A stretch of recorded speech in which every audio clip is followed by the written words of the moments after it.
Malapit sa bahay ni Sepang Loka, sabi niya. Nangunguha siya ng kamote. Si Elena naman, napag-isipan niya makinig. Bumalik si Elena ngayon sa bahay niya upang gumawa ng sopas para ibigay din kay Sepang Loka. Alam mo naman kung paano mamuhay si Sepang Loka mag-isa, di ba?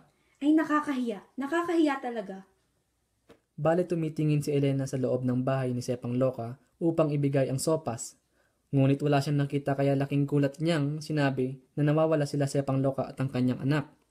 Hanggang sa may nagsabi na pumunta si Sepang Loka sa balon upang paliguan ang kanyang anak. Isang himala kung paano nabubuhay ang kanyang anak. At si Sepang Loka, kung paano siya mamuhay. Siya ay tunay na malakas. Dumating sila at nakita nilang tila nakabitin ng mga kamay ni Sepang Loka sa balon. Ay, Diyos ko. Paano yung bata? Iniimbestigahan ng mga tauhan ko kung nailaglag niya sa balon. Ang tagal naman. Malapit na nilang matuklasan. Si Sepang Loka ay maaring nahilo dahil nagkakaedad na rin siya. At siya'y patay na? Patay na siya nang matuklasan nila ang kanyang katawan dahil siguro sa dami ng dugo ang kanyang nawala. Padre Mia, kinikilabutan ako. Siya'y malamig na bangkay. Hindi na siya bata gaya noon, kaya hindi na rin siya malakas. Hindi mo ba alam ang tungkol dito, anak? Lumisan kami sa lugar na iyon, mga ilang buwan na ang nakaraan. Narinig ko ang nangyayari doon at nakita ang mga tao mula sa malayo. Ngunit hindi ako nagka-interes gaano. Gumagabi na noon, kaya kailangan na namin matapos ang aming trabaho roon. Alam mo naman kung paano kami matakot sa dilim. Masipag talagang aking anak. Balang araw, ikaw ang magtatayo ng daan at tulay, anak. Darating din ang araw na yan. Ako'y nasisiyahan sa iyong nagawa, anak. Kahit ang Panginoon ay magiging masaya para sa'yo. Handa na ako sa aking kape, inay.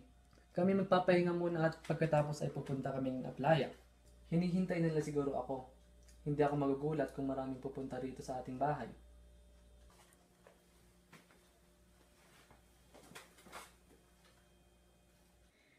Mainit itong kape. Mag-ingat ka, ha? Pakiabot nga ang krema at asukal sa itay mo, anak. Itatabi ko muna itong pinagkakaroon natin, anak. At saka huhugasan pagdating natin. Mauricio, sa tingin mo ba matatagalan sila? Malalim at masikip ang balon. Itinatali pa rin ng aking mga tauhan ng kawayan nang iniwan ko sila. Kinailangan nilang maghanap ng maliit na tao upang makapasok sa balon. Tapos makakita natin kung meron o wala ang bata sa balon. Maaari kayang nasa ibang lugar? Kung si Sepang Loka ay tila nakabiting sa bunganga ng balon, gaya ng iyong sinasabi? Wala nang ibang lugar. Ay, nakakahiya. Nakakahiya. Malalaman natin yan, inay. Malamig doon. Magdala ka ng kumot, anak. Hindi na ako sasama.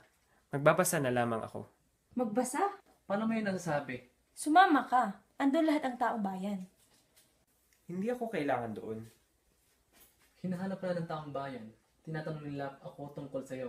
Buhay ka, andoon ka, pero walang pumapansin. Tayo'y nakakatuwa.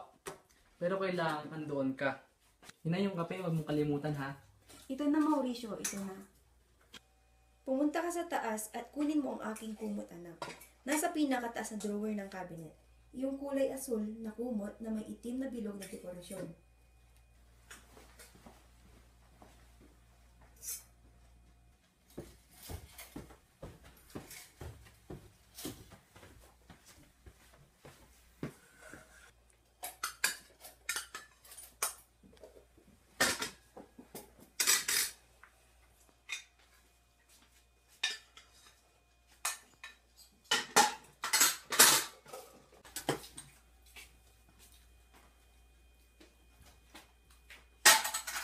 Kuhin na natin ang lampara.